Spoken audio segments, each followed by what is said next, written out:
A check, 1, 2. Yeah, see, exactly. Now the mic's on. I don't know. They probably picked most of it up through yours, but we'll see what happens. Yeah. So yeah, man. Part 2. The middle chapter. Welcome back. You just came back from college. Yes. Illinois State. Mm-hmm. What's it like being back in your old proving grounds? It's pretty fucking weird being back home after moving out for the first time. What do you want me to delve into this now, head first, or do you want me to? Yeah, man. No, it's something I'm curious about because I'm looking to move out, and most of the people I know who have moved out have come back in some respect, either sort of a temporary for good until they figure out how they're going to try again, or in, spare off seasons of whatever it is they're doing, like summer or taking a semester off. Most people I know have come back. So it's just, I don't know, man. It's a big old gamble. What's it like? Well, it seems to be working out for you, at least. You're one of the few people I actually know who has sort of left and has stayed away for a significant amount of time. Yeah, well, everyone this age is in a rush to get out and get out there, have fun, We're young. We want independence. I wanted my independence. I definitely found a sense of maturity, but, it wasn't all fun and games as I want. Like, it's moving out, it's big responsibility, and it's really weird when you come back home for the summer. Is it weird that you just can't slob around, too? I do slob around. I do slob you're around. You're back under your mom's roof. I've been getting shit from my sweet mother for slobbing around, and I feel almost more like an adult because, like, when you're away at college, you get to fuck around a lot, like act how you want. You're not with a parent for the first time, but like when you get back, you kind of think puts things into perspective, because like the first thing I noticed is that like you and Austin you guys seem like you guys don't seem different, but you guys, like, it's like, whoa, these guys are fucking adults, like just living here, like they're living with their parents, but they are adults. That's what you think looking at it from far away. Yeah, probably. I know. I look at this. I look at you guys the same way. You guys probably think like we're just like have been given too much freedom and we just fuck on it like all the time. It's like like I think Justin said this, like college, it prolongs your youth. I like, it's weird coming back. And I'm talking, like, my relatives are like asking me about, like, you're gonna be 21, like, what do you want to do? Maybe I want to be a therapist. I feel more immature than ever coming back. Yeah, I feel so, but that's just me though. I'm over here trying to rev up my maturity, saying, okay, now's the time. Yeah, now's the time to be an adult. A little too hard. I gotta be an adult now. And I call you out. I have to do adult things. I need to move out. I need to seriously consider this. Oh, what am I doing? And then I just remember, like, oh, hey, I need to take it easy and take everything one step at a time. And as you take things step by step by step, you figure out what are the wrong steps, what are the right steps. And eventually you walk sort of near what you're getting to. Maybe you see it, and then maybe it's a little bit easier to walk to it once you're, it's in your view. And to just, like, try to plan those great fucking leaps. I think I said that to you. When you called me that one day, I said, I kind of made fun of you along those lines. And I'm like, in that tone. Well, it's my predicament. I can't even lie. Yeah. At least I can laugh about it, too. Yeah. It is fucked, man, because I went to that financial aid meeting yesterday, and there's no way I can get out of the dependent status of my family. They make too much money. I don't get any of it. I pay for my school and myself, and there's no way I can get out of it, and I can only be considered an independent, even if I move out, when I'm 24. 24. Oh, man. Oh, man. Up. Yeah. Like, oh, man. I likened it to my dad on the drive home I likened it to receiving bad news from a doctor. Yeah. That's what it felt like. It felt like my doctor came back with a sheet and he went, You have cancer. some good news and some bad news. Or, you know, he came back with a sheet. He's just fucking like, you did test positive for this. And it's like that moment. It's like, I have to wait till I'm 24 to receive government assistance for school. Well, shit, dude. I did not see that coming. Yeah. So now, I don't know. Like, what am I going to do? I've got a few options. I could go move where I want to move and try to do that life until I'm 24 and then think about going back to school with some better ideas. Just don't get married and you'll be... Oh, yeah, that was another way I could do it. I could get married real quick and then I think I can claim myself as dependent. I think the lady mentioned that. But, I don't know, 3 years, I'm not sure is enough for me. That's really quick. That's really quick. Well, no, don't get married because that'll just... I'll probably put off school even longer. You'll have an ankle weight, I guess. Ouch. Ouch. In the worst case scenario. Let's hope not. Shit. All right. Well, you know what? Tell me about this other podcast you're bringing up, because obviously this is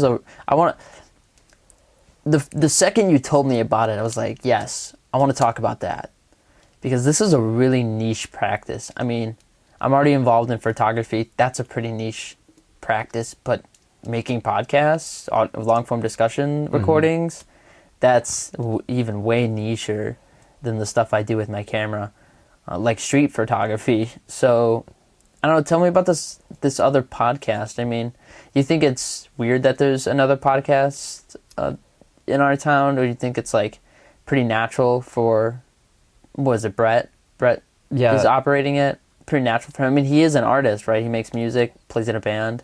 Yeah, my friend Brett, he started up a podcast of similar nature. I've seen a couple episodes. It's pretty humorous. Like, it's more because he's comedy based. It's more comedy oriented. Yeah? But I saw some parts of one, and it was getting philosophical. So it looked pretty neat. He asked me if I could go on, and I said, yeah, sure thing, man. But I think that's cool that kids this age there's still people who want to, like, it is kind delve into things that are not, like, I just think it's cool, like, that people makes want you want to try something new, doesn't it? Yes, it makes me happy that not everything is just the same. I'm Not fumbling everyone for words plays golf or bowls here, but yeah, I think it's neat. But there's also, I always thought about this, like, I feel like there are, probably not in this town that I know of, but there's like the Joe Rogan podcast has probably inspired a lot of dude bros to have these podcasts, right? One of the reasons I felt the courage in myself to give it a shot, my first guest, Dylan, he's a musical artist too, and I think he's been, like, fucking DJing at more clubs recently. Like, I've been seeing his shit. That's pretty cool. Yeah, he's kind of popping off right now.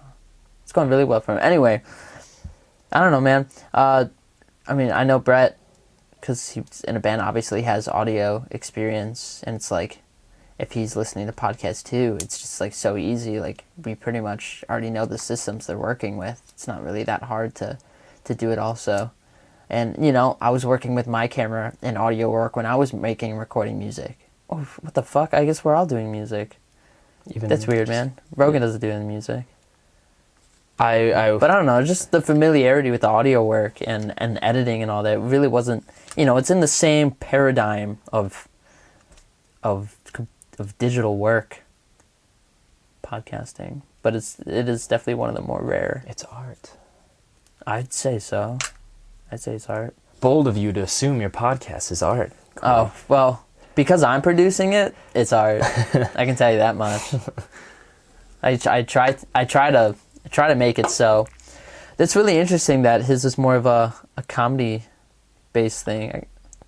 I've never seen it, but yeah, that sounds really interesting. I'm glad it's a bit different than mine too, because I mean, if there was another one close by that was the same setup, or maybe was shooting the same target. I'm glad it's different. Back to what you were saying, like I'm glad there's other people doing it differently. That goes for photography too. I remember my show where we talked about photographers in our area. Mm-hmm. We all do our own thing. We all go about it differently, and I think that's so interesting, especially when you go shooting with someone. You'll come back from the same location, but my photos are totally different from like Richard's photos or someone else's photos. It's like filmmaking. Like everyone has a different style. Yeah. And the ones that stand out have different styles.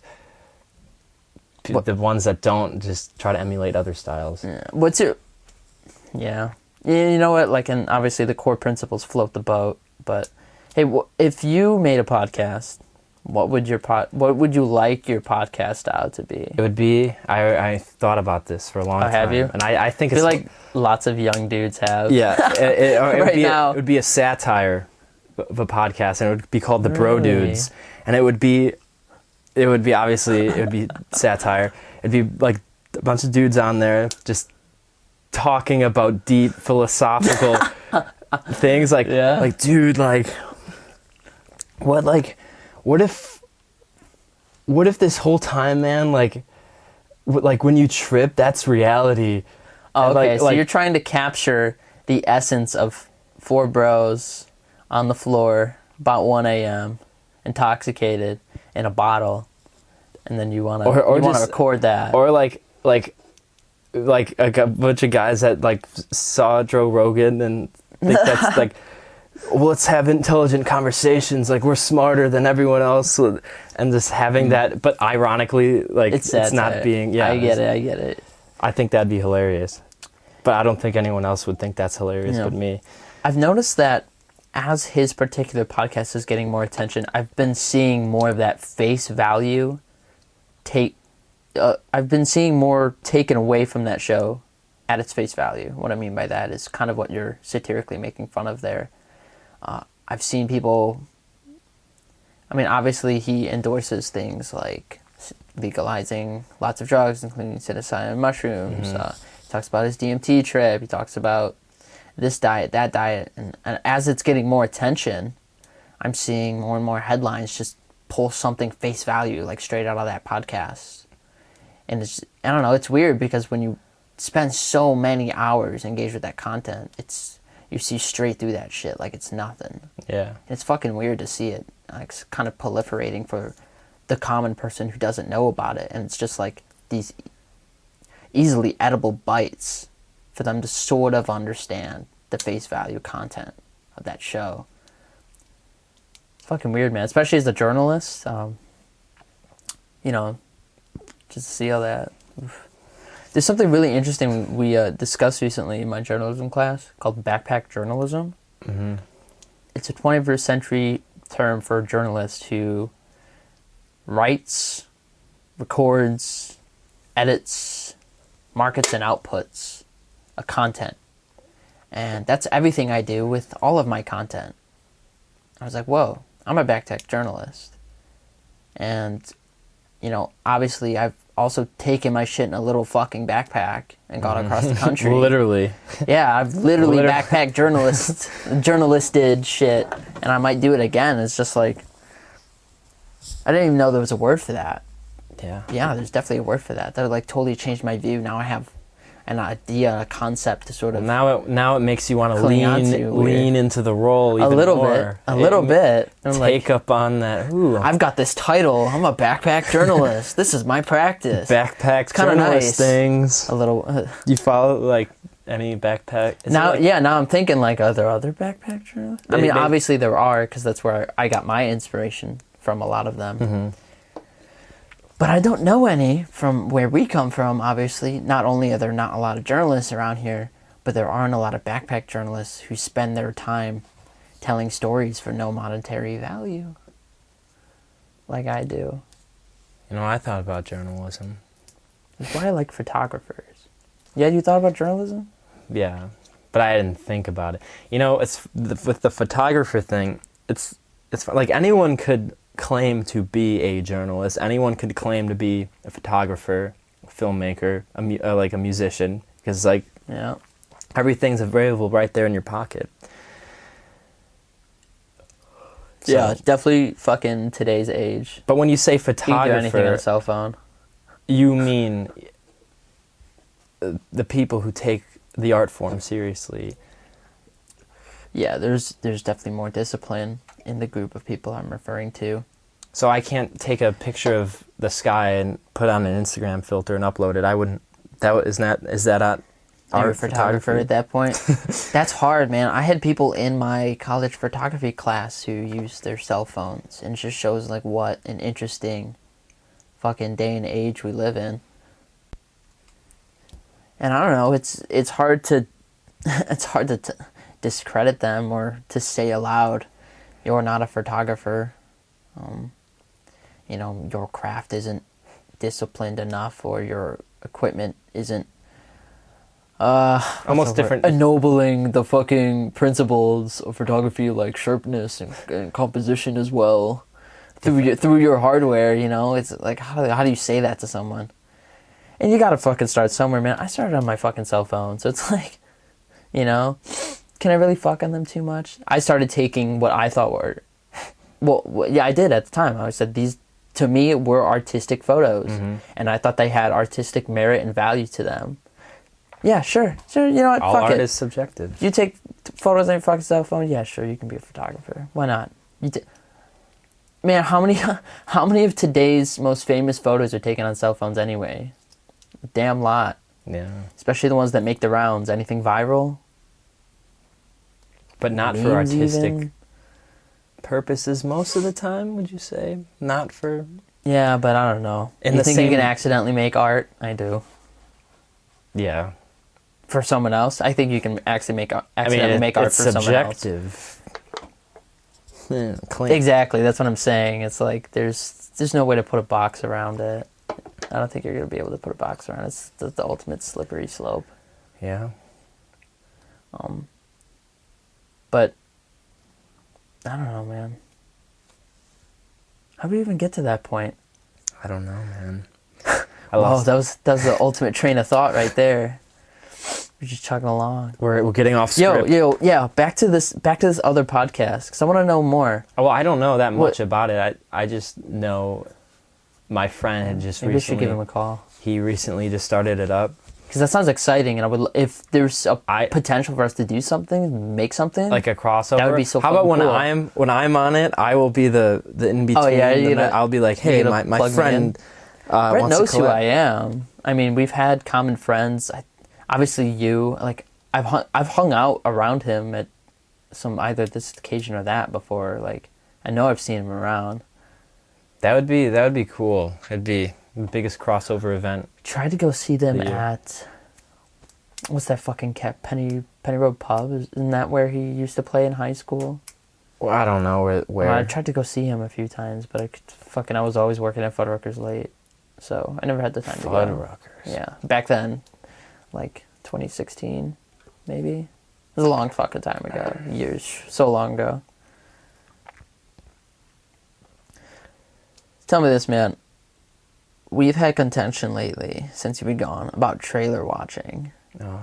And I have withheld from watching trailers. I haven't seen the Episode 9 trailer. I didn't watch anything for Infinity War. And I didn't look at anything for Game of Thrones either before it came out. Mm-hmm. And I'm way happier for it. I don't know what the fuck was going to happen in Infinity War. And it was awesome. I don't know what the fuck was going to happen in Game of Thrones. It made it so much better. And I've gone and seen a few films that my friends have said, hey, do you want to go see this film? And I go, I've never heard of it. They go, well, you should come with us tonight or whatever. Come see it. And I just go. I don't even watch a trailer before I go. I just go and watch it. And not knowing what the movie is about when it starts is really fucking fun. Like, it has injected a new life into going to the theater that I had just like, totally forgotten and loathed for the past few years. Trust me, I agree with that 100%. I think there are some times where I have not known anything about a movie, not seen a trailer, and I have gone in, and it's been a magical experience. However, with comic book movies and Star Wars, you know what you're getting into, and for me, when I see that Star Wars trailer, I don't care. I've become kind of like a wannabe film snob. I've become cynical of like watching movies. Like, it's all in good fun, right? I don't go into a Marvel movie expecting a masterpiece or a work of art. I go to have a fun time. I do. Those movies are fucking masterpieces and works of art. They cannot believe the shit they've pulled off for 24 films or whatever the fuck. Superhero movies they're fast food. You think of cinema. So? But that's not bad. That's not a bad thing. Like, it sounds I feel like bad. they're the in and out of cinema, where it's like fast food, but it's the best fast food. You're like, God, it's really good fast food. It's always good. It would still be fast food, but like I don't go in expecting like a nice. I don't go expecting like to see like a film as good as you don't expect to see a well put together. No, film, I do. I don't shot film. I don't expect Citizen Kane or like a Taxi Driver. I don't. It doesn't have to be that. They are safe films. It's a formula. They got it down to a science. It works. It markets to people. Like, people go to see these movies. Almost the biggest movie of all time. They're fun movies based off comic books, and that's all they have to be to me. I don't really expect a masterpiece out of it. So you do watch the trailer because for you it gets me more excited. For Star Wars, it just makes me feel like I'm 6 again when I see those trailers. I get this amazing feeling that nothing could beat. No like great date or no like big paycheck will ever equate to that feeling of watching a Star Wars trailer. It is a different kind of fulfillment. Not even falling in love is as great as seeing that first teaser for a Star Wars movie for me. That has got me thinking, because what you're explaining and what I'm hearing here is marketing. About okay, let's just throw a random number out. 30% of in Endgame, and let's say 35%, 40% of Star Wars is marketing. That's like almost half the experience, right? Is the marketing leading up to the film and after the film, during the film. Well, the hype is like for Force Awakens. The hype was like, and you know, you might have a point in removing myself from the trailers. I am kind of removing part of the experience of these blockbuster films for myself because I'm no longer engaging with the marketing before it comes out. I'm only engaging with the marketing when it's out on the floor, essentially. And I hadn't really thought about it like that. Well, it's the best time to be a geek. Because that is half the fun, the marketing, right? Yeah, geeks in the 80s and 70s were getting their asses kicked, and they didn't have all the... Now it's cool. It's like, if everyone likes Marvel. Cool. Like, I see so many people with Batman tattoos. Everyone loves Marvel. Days. Everyone loves Marvel, man. It's a cultural phenomenon, much like Game of Thrones is like a... It is a fucking phenomenon. I can't believe how fucking big Marvel is. That's weird after like you hear about either this comic company or that comic company almost going bankrupt. And it's like, Jesus, look at them now. Back in the day, you get your ass beat if you read in the comic books, and now it's cool. Now it's acceptable. I love telling young kids, which by young kids I mean kids who are like 5 years younger than me, like my stepbrother or whatever. I remember when we used to have to secretly trade comic books by our lockers. You guys would put your backpacks together and like face your backs out from the locker and fucking trade from backpack to backpack these comic books, hoping that no one sees or whatever. I remember when we did. I remember when nerds were closeted nerds, and now fucking someone sees you walk around with a comic book, like, holy shit, you have a fucking comic book. Cool, let me check it out. They don't give a fuck. Like, that doesn't happen anymore. It's like. Like the rhetoric of, I mean, I still see some shit out there, like, amidst all the hype, there's still some people who have the rhetoric, like, that shit's for little kids, like, but that's such, like, an outdated, like, one-dimensional, like, almost like archetypal 80s high school bully, like, view of the, like, the whole thing. It's permeated everything. I mean, every fucking late night TV show has Marvel and Game of Thrones puns and jokes, right? Because they know it fucking relates to everyone and it lands, right? You'll watch fucking, I don't know, fucking Jon Stewart or something. And yeah, he's like throwing in Game of Thrones jokes when he's talking about Trump or something or whatever. And yeah, they land because it appeals to everyone. Everyone's on this fucking train, you know? In this society, we all understand what it means. But I grew up, so I'm not in the comic books anymore and superheroes. Oh yeah, me too, man. I'm not about it, man. No way. Cool high schooler now. No, man. I just watch good movies, man. I watch things. Well, there's two ways. There's two ways of looking at it. Like criticisms, like, oh, that's stupid. That's for kids. People who aren't like into movies, anyways, say that. Or there's the high art snobs in the only art house films, like, or die. They can't have any fun, right? I could enjoy no fun. I could enjoy The Other Side of the Wind, and I can also enjoy Spider-Man: Homecoming. There's some people who are like, that's not art. But you know what, man? You gotta.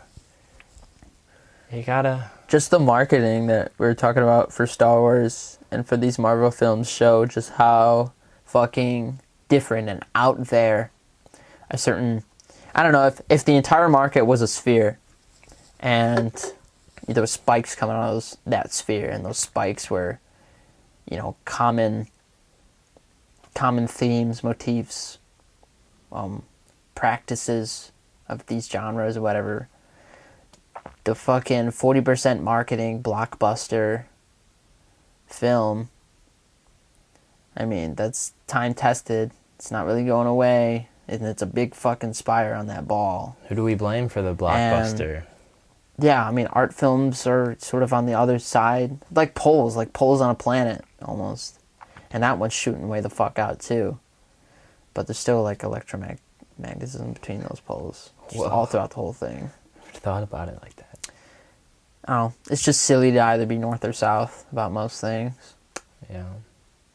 I mean, it is fun to make fun of Hollywood. Love you, that guy. You know what else, man? It's good to appreciate Hollywood and the niche shit, because you get to laugh at the niche shit with the Hollywood lens, and then you get to laugh at the Hollywood lens with the niche shit. I just think that's way more fulfilling, way more fun. Hey, my philosophy: if it's a good movie, it's a good movie. Doesn't matter what. Did you steal that from me? Because my philosophy of music is, if it's good music, it's good music. If it's that's what I would say. Right now, if it sounds good.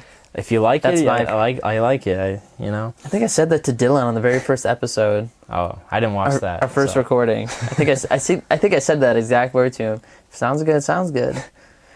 I can't fucking help it. Yeah. Even if there's no lyrics, I don't know, man. I like weird shit. If it sounds good, it sounds good, and that leads you down some strange rabbit holes if you're willing to follow them. Mm-hmm. Okay, I need to tell you about at least one film you need to fucking see, and that's Metropolis. Mm-hmm. You need to see fucking Metropolis, man. I don't know why you're holding out on this.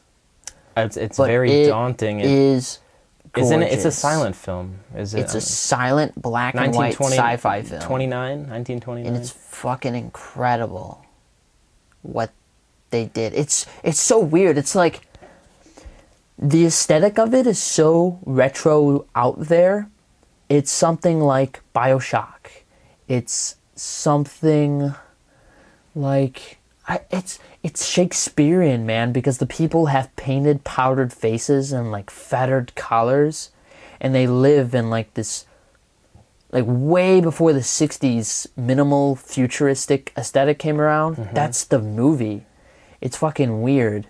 So they have like these old styles mixed in with these like future genres that haven't even sort of established themselves yet, and you'll see it everywhere throughout the film. It's fucking weird. It's so its own mixing of genres, and it's so ahead of its time. When you just look at the motifs of the film, it's fucking incredible. Kind of, I wish I could think of more examples than just BioShock, but I mean that's at least one of them where it, like, took this motif and gave it this weird coat of paint that no one had sort of seen before, quite like that. And now people are always referencing that work. Yeah, still Still, that's what all a the fucking that masterpiece game's is. like 10 years old, and it had such an impact artistically. If you ask someone give me like top 5 art games that you might consider art, BioShock's in a lot of people's lists. It just, and when you watch Metropolis, it's like on that level of like, it's so hard to put into words. You just have to see it. If I know that C-3PO, the design was inspired by the design. Yeah, the robot from the film. From Metropolis. I know that. I know that. That too, when you look at that robot, it's not these clunky block things. It's not this terrible makeup. They slap a fucking bigger eyebrow on someone like on Star Trek.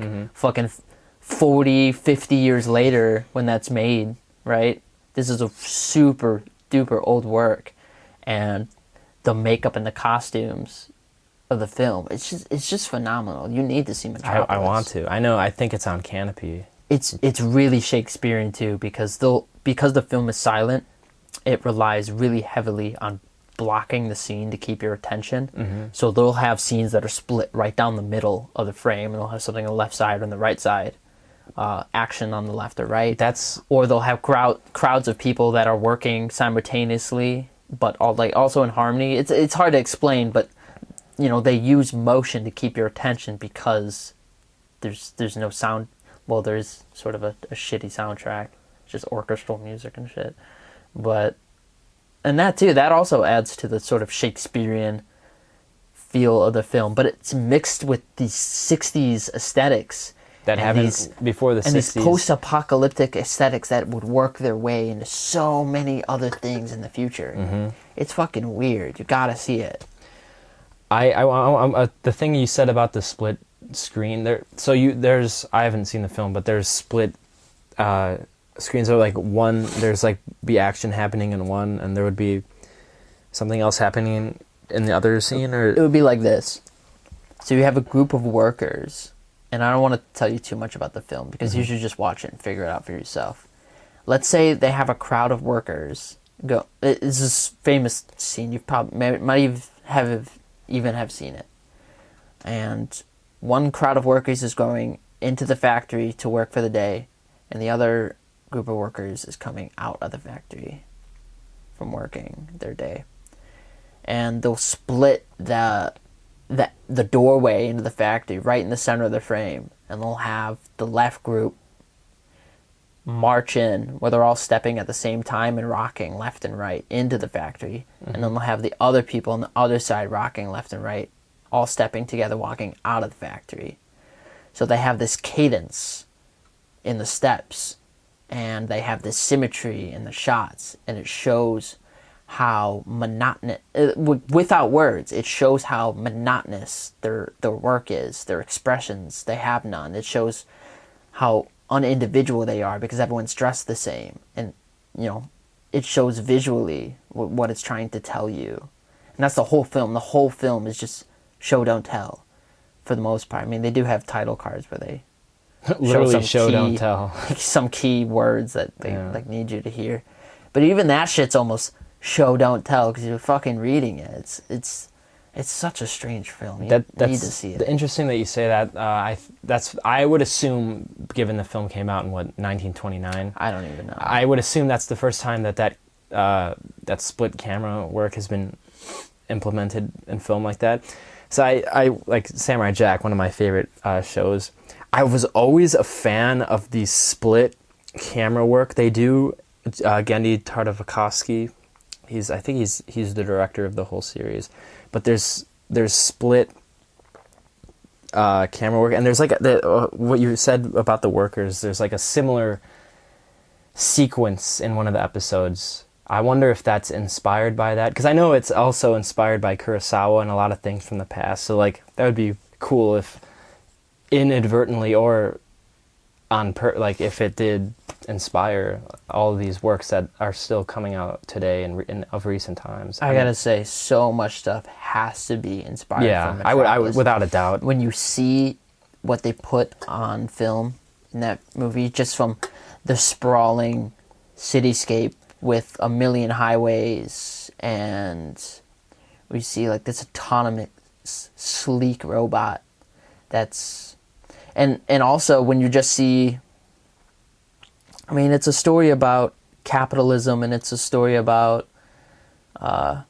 humanity. It's a story about divisions of labor and social class and things like that. It's communist propaganda.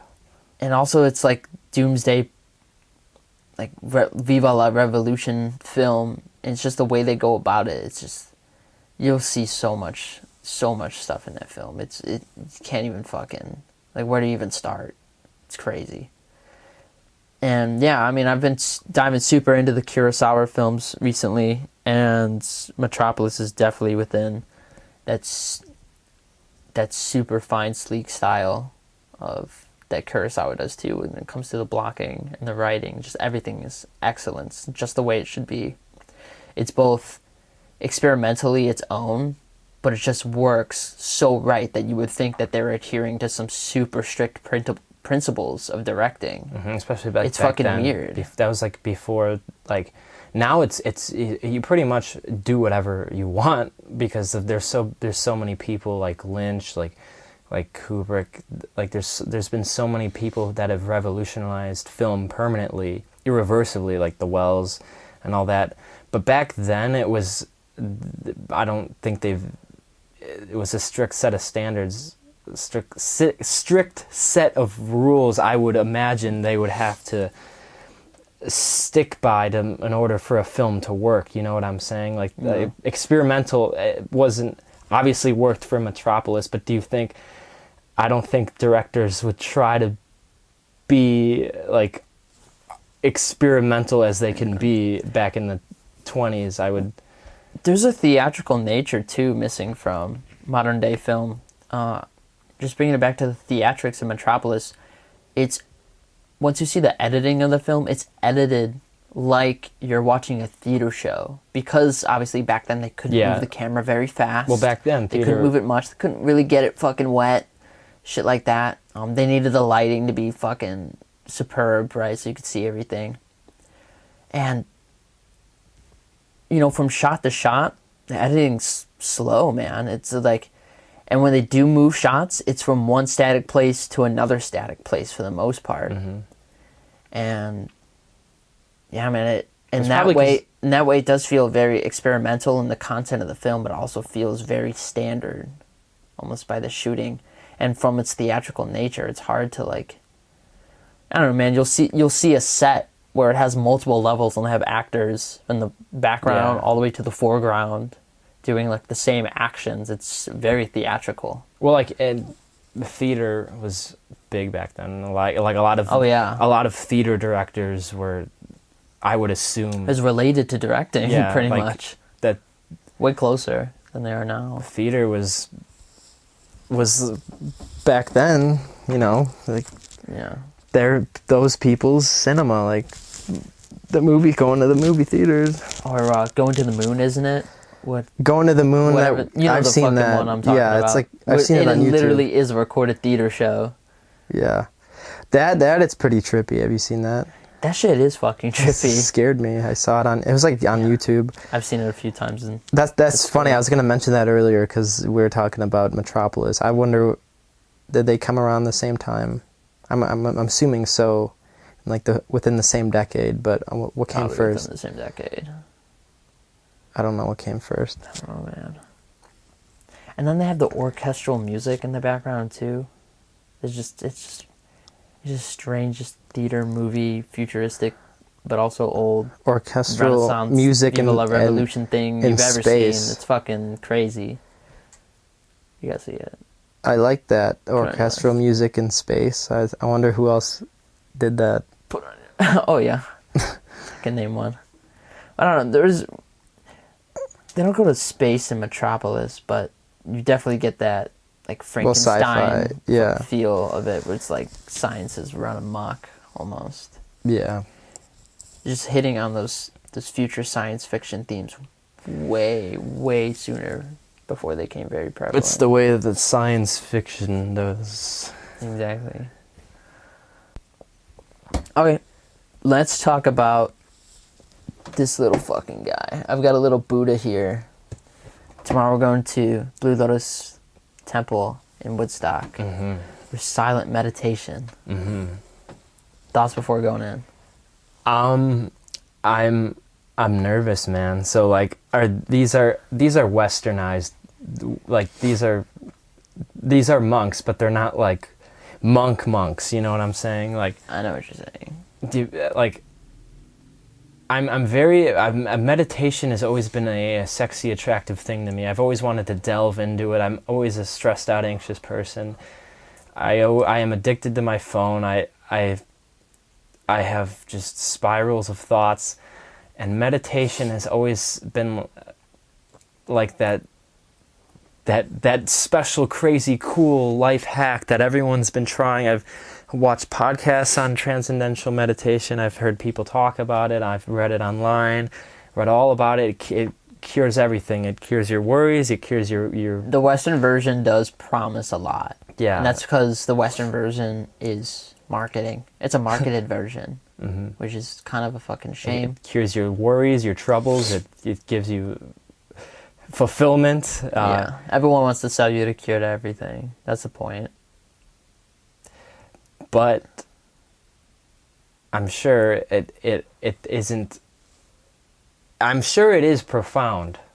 I do meditate, but I don't. It's not like properly.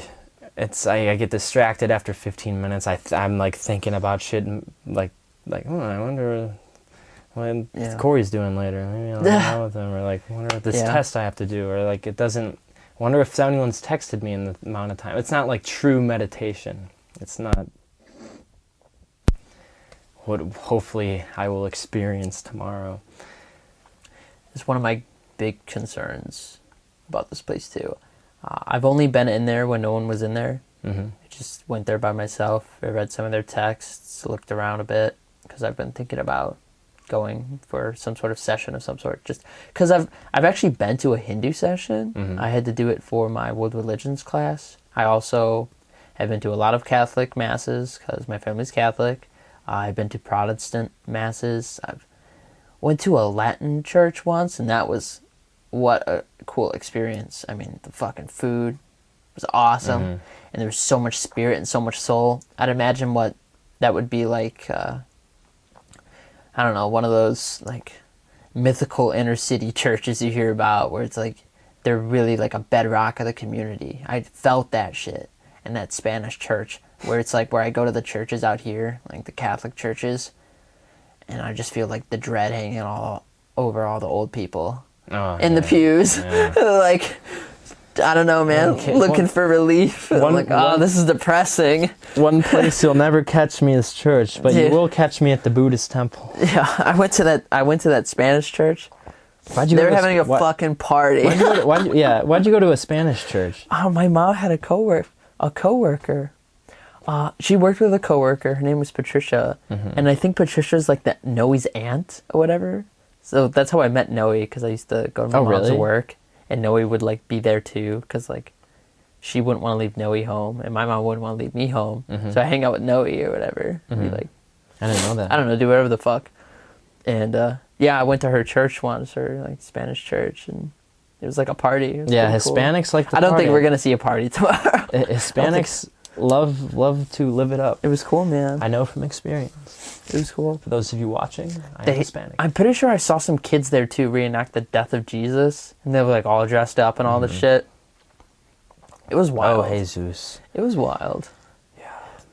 So back to this Blue Lotus. Yeah, I don't know how devout they are.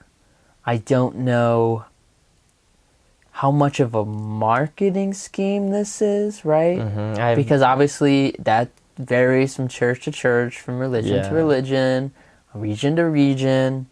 Obviously, American churches, I mean, you got the donation basket going around, and Blue Lotus has a donation basket too. Oh no! But I'm just not sure they're gonna walk it over to the people on the cushions and be like, "Hey, I know you're meditating, but pass this to your left." You know what I mean? I don't know what's gonna happen. I also don't know if it's gonna be fucking weird and filled with freaky people. Because this is kind of an outsider's practice, right? You know, you're gonna have your button up, shirt tucked in the waistline guy or what should I skirt wear? gal at your local church, right? But you could, who the fuck knows is gonna be at this Buddhist temple, kind of. We just don't have a lot of people. Should I wear my Beatles around here shirt? who aren't also kind of, huh? Should I wear my George Harrison shirt? Yeah. Oh boy, wear your Black Sabbath shirt to church, yeah. Mr. Harrison, I don't know. I'm probably just gonna wear jeans and a white T-shirt, sweatpants. Yeah, you can't go wrong with that. and socks. Yeah. Oh, wear socks. Cause have you take your shoes off too. Oh. All right. Yeah, I always wear socks. Yeah, wear fucking socks. They had some strange rules there too, like No phones. I would. like don't point your feet at the statue or something when you're sitting. Oh, I don't know. God. I'm nervous. There's some weird shit in They're there. gonna- It's not like super weird, but it's just, you know, little stipulation stuff. There, you know, obviously, this is a practice that has a long history and lots of guidelines that we don't know about. And going there for the first time without someone who's been there, it's going to be a little experimental. You know, we might get some things wrong. We're with some Western boys. Like, it would be really bad if we showed up late during silent meditation. Oh, God. Or, like, tried to fucking... We're, like, giggling. Oh, no. No. Oh! Some like privileged Fucking- Western kids going into the sanctioned. You accidentally let the door slam behind you on your way in. Everyone looks at you. You fart. You let one rip. That would be bad. That would be really bad. So yeah, it's going to be fun. It's going to be a little experimental. We're going to have to feel it out, see if it works. One of the reasons I really want to do it too is because I want to be able to tell people about it. The reason I do most of the things I do. Maybe you should have me on a third time and we could do an in-depth analysis of this Buddhist experience. We'll have a 15-minute break in the show where we just silently meditate and breathe into our mics like. Started a meditation channel where Everyone can meditate with us. Dude, I should start a fucking meditation channel. Holy shit. Would that be funny? cool new DMT experience. There's fucking channels out there on YouTube and whatnot where it is people just fucking meditating. They'll just sit there and look at the camera and the title will be me looking into the camera for half an hour. And they'll upload one every week. And some people are watching, they have views. So, I don't know, man. It's weird, man. I don't know if I'd want that kind of audience, though. Would you want the kind of audience who would just watch you Yes, sit alone and meditate? I would. I think there'd be some very And then at funny. the end of the video, you rock forward, and you just see your hand go behind the camera, and the video ends. Like, would you want that audience? I don't know. I would. I'd want people who would want to watch me. I also want to go to this temple because the word temple is like it's cool and and monks remind me of Jedi, and this is the closest thing to being a Jedi. Well, so like, and I always joke around. They are a bit closer than Christianity. If my school doesn't work out for me, if my life isn't working out, I'm gonna run away and become a monk. Oh yeah, I love You're gonna that. go to Tibet. Yeah, join a monastery. That right? sounds like a cool And like shave your head and hum with a group of dudes. yes. And swear off all ladies forevermore. yes. Father no children. Yeah, You're taking the black from Game of Thrones essentially, but that idea is I don't know. romantically. I romanticize It is that. romantic. You're very that right. idea. And this trip tomorrow is a little romantic, huh? Going to this fucking temple. Yeah, like, just me and you and Let's just whoever go else sit wants. there and try not to look at our cell phones for an hour. Sit amongst strangers. Hum. We're not gonna hum, are we? No, I don't think there'll be humming of any sort.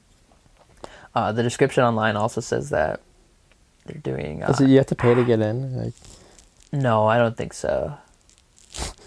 Probably not. Oh, shit, dude, what if you gotta pay to get in? Well, that's part of the experience. We're going there to... I guess, yeah. figure this thing out. Hope look they at accept debit. it. Yeah. Debit or credit. Do the monks accept credit? Fucking Americans. But they're Americans too. It's weird to think of them as separate. It's just such a, I don't know, man. It's such an outwardly Eastern idea. Yeah. It's almost like I feel like us Americans are like, so like we think it's all cool, but that's their way of life. Like they don't think, they're like, oh, this is cool. We're gonna go meditate and become cool monks, and we're gonna be enlightened, and we're gonna be like cool. That's their way of life. They don't. Yeah, it's not a game. It's not like. We're not a marketing scheme. At least for American ones. Maybe for traditional Theravada Buddhists. But you're right. They're at least channeling ideas from people where it is their way of life. We're like appropriating, we're gonna be monks. Americanized. Fuck, man. Americanized. What a word. What's one thing that's not Americanized that you can Americanize, and what would it look like when you Americanized it? What's one thing that's not Americanized? Yeah. Name something that's not Americanized. Good luck. Some form. Well, I've only been out of the country once, and it was to Guatemala. If you would have blindfolded me and took me somewhere and took off the blindfold and I was inside of a Guatemalan mall, you would think you're still here. Yeah? Yeah. Whoa. They have everything like that you would see, and it's funny because their mall is like better than Woodfield, the one I went to in Guatemala. It's like nicer and like more bigger and stuff, and it has more shit in it, and it's cleaner and sleeker. And I was watching this one YouTube video, and I don't even remember what country it was, but he was in some European country, and he was showing the city. It was some fucking city that got bombed in World War II. Mm-hmm. And on one side of the city, they have all the old buildings that survived, and they're kept there for historical significance. And on the other side of the city that was bombed, they have like brand new designer buildings. And it's fucking weird to see the divide, because on one street, you'll have those really old triple-decker fucking like curved roof, like French, like think Paris buildings. Mm-hmm. And then right next to it, you have a place that looks like a fucking Apple store. Yeah. And everything, and it's like clean silver on the outside of the building. And it's like very minimalistic. It's like, whoa. Yeah. What a difference. And if you could just take a third building from 50 years from now and place that right next to that one, you just keep going, that shit would get real wild really fast. Really fast. By building 4, you'd be like, I'm done. I've seen enough. Yeah. It's going to be interesting, like how far we've come as the human race. Like, this is the best way of life that we could possibly like that we're living in, but in 100 years we're gonna look back. Yeah, they're gonna be like, man, fuck that time. I'm glad I wasn't alive then. Yeah. Like we do in the past now. We're like, oh jeez. I mean, it's like romantic a little bit. I was born in the wrong generation. But it's also like, man, fuck that. I was born in the wrong... Yeah. I was born in the wrong generation. That's the worst. You know what's weird, man? Those people always want to go back in generations, too. They never want... When they say, I've been born in the wrong generation, they're never talking about the next generation. You know, the one they're responsible for, you know? Yeah. Yeah, they're never like, oh, I should have been born 100 years from now. Ah. It's always some romanticized... Because the 70s had cool music and cool style. Yeah. Yeah. Yeah, they were funky back then. They're fucking weird, man. I read some Lenin quote today where he was talking about how, you know, he feels bad for the person who looks at the 60s and thinks the message of peace and love is really cliche, mm-hmm. and was done to its maximum then. And Lennon goes on to say that he said something like, I'm giving up the 60s. It was just a glimpse of our potential. I thought that was really, really, really beautiful. It is kind of cliche for most people. Yeah, like the 60s, wow, peace and love, man, that's really cliche. I always prefer the 60s to the 70s just because I like the late 60s music, and that's the only reason why. But I like the 60s style. That's pretty cool. It's like the messages were really fucking positive. 60s it was flower power, like the late 60s. Right? But we're just thinking about the good shit. They also had really, really negative messages, like some of Malcolm X's stuff, some of the Black Panther stuff. Obviously, like, you had like an abundance of cult movements, at least the television seemed to want to show, right? There's just a certain level of conservatancy? Is that the word? I don't know how to say that shit. But, conservative, at least for that time, ideas about expression in arts and free speech. I don't know, man. It wasn't all beautiful. It wasn't all fucking 60s flowers, man. I wonder what people will like look back at this time and think.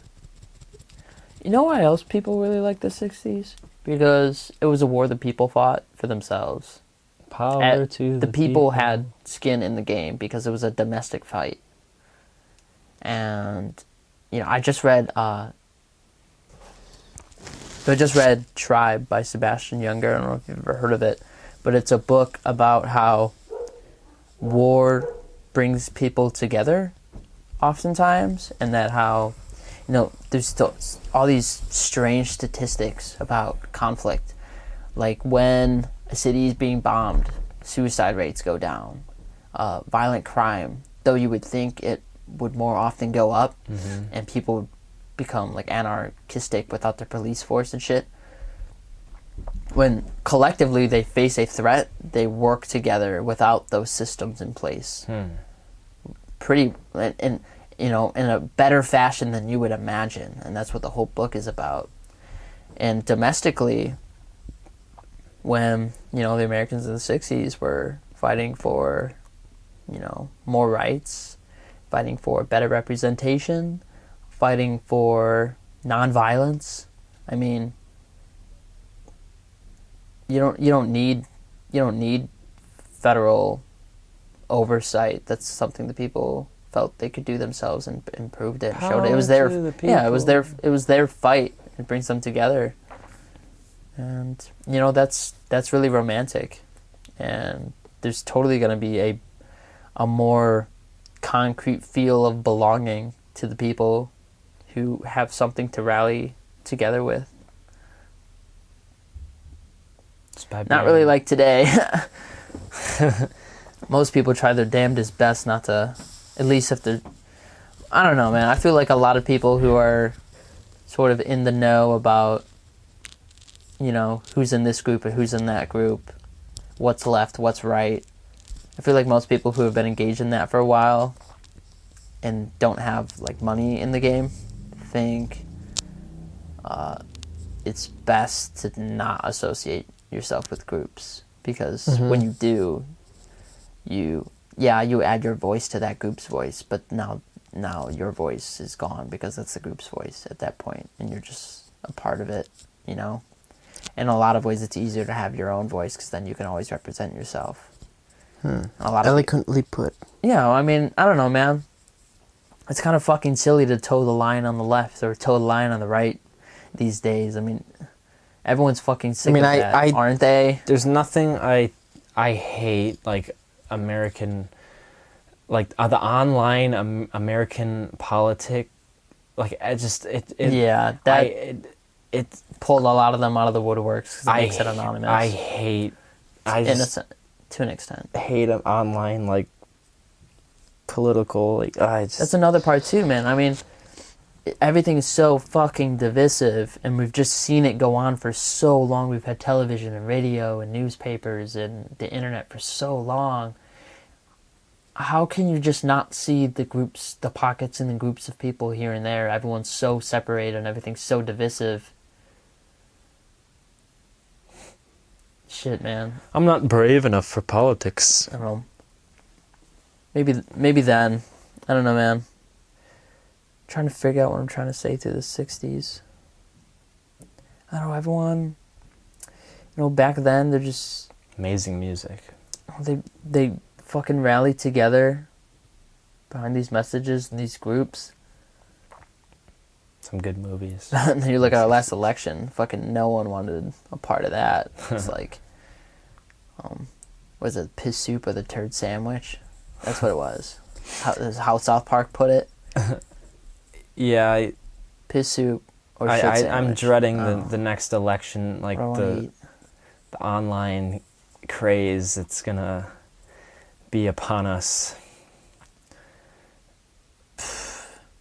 I don't know, man. As someone who's a journalist too, I often think about how little anyone knows about the representatives and how detached that is. Because, I mean, this system for our local representatives was made some 200 years ago, right? How old is it? 1776. So 18. Alright, yeah, almost. It's like 200 plus. So 200 plus. And, I actually don't know how old America is. How old is America? Like the year, I should know. Like it's many years old. America is just... It's 2019 years old, man. It's just a construct, man. Where's I going with that? How old is North America? What is North America? Oh, it's as old as the lines you do around it. There you go. I was going somewhere with the American thing. What the fuck was I saying? We're like youngest country, one of the youngest countries that are this big. Oh, I remember. I was talking about representation, man.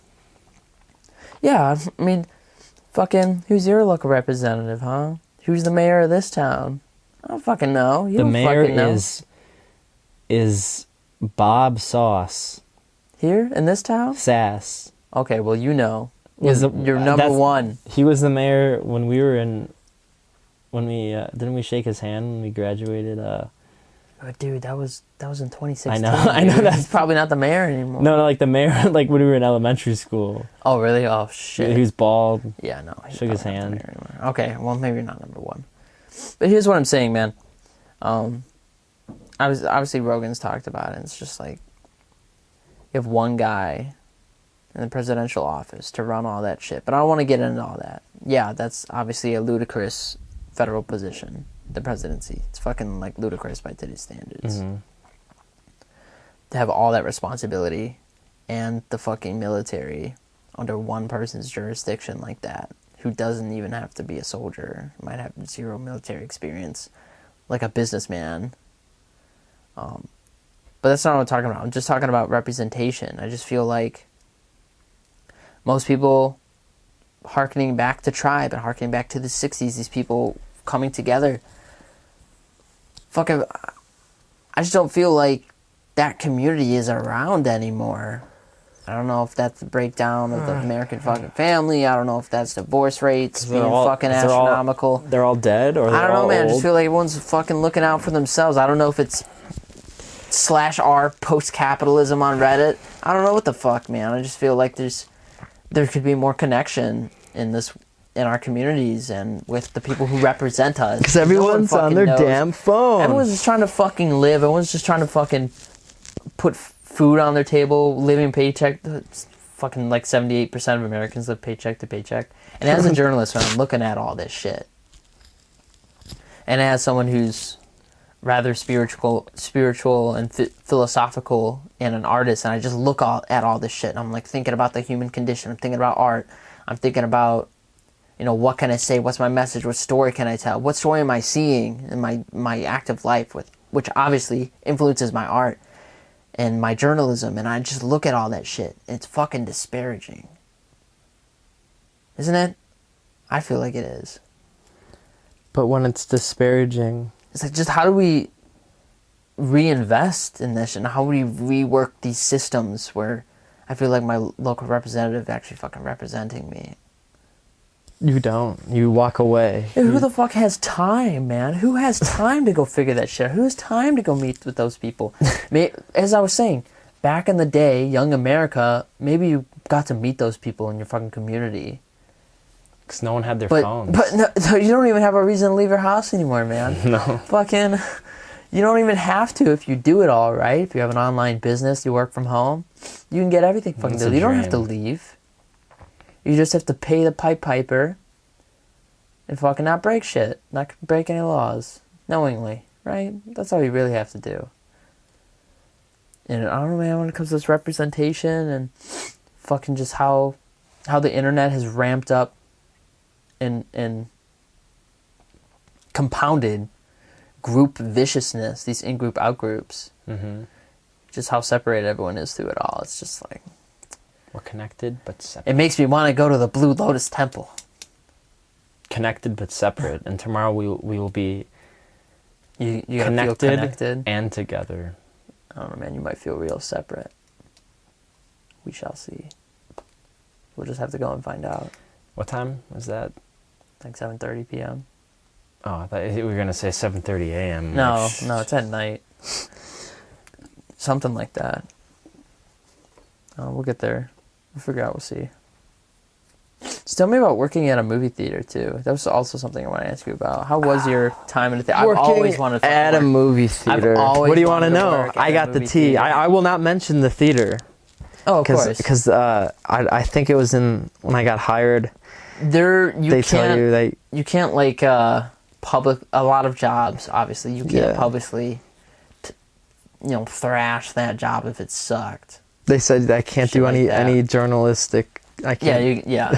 So keep it very vague. You can be like, people are fucking annoying. Everyone's, customers are often sloppy. 99. Yeah. Or is it like, wow, there were so many great benefits. I got to see these films because I know I get to see films early. Yeah, I got to see films early. So I'll go through the pros first to start off on a positive note. So